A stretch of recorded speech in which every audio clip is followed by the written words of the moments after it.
તો અમદાવાદના નરેન્દ્ર મોદી સ્ટેડિયમ ખાતે આજે ભારત અને ન્યૂઝીલેન્ડ વચ્ચે રમાનારી T20 વર્લ્ડ કપની ફાઇનલ મેચને લઈ સમગ્ર શહેરમાં ભારે ઉત્સાહ છે।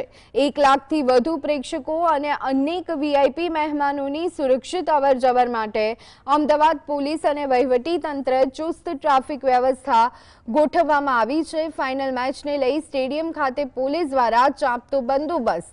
ભારત અને ન્યૂઝીલેન્ડની T20 વર્લ્ડ કપની ફાઇનલ મેચને લઈ નરેન્દ્ર મોદી સ્ટેડિયમમાં સુરક્ષા હેતુ પોલીસ અધિકારી કર્મીઓની ટીમ તૈનાત, જેમાં 8 ડીસીપી, 14 એસીપી સહિત 27 પીઆઈ, 91 પીએસઆઈ, 1800 પોલીસ કર્મીની ટીમ જે છે તે બંદોબસ્તમાં રહેશે।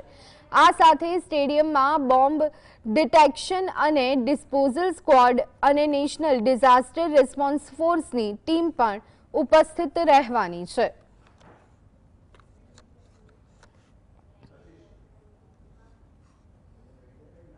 में लगभग 3000 थी ऊपर पुलिस और लगभग 1000 होमगार्डना उपयोग करवाना छीए।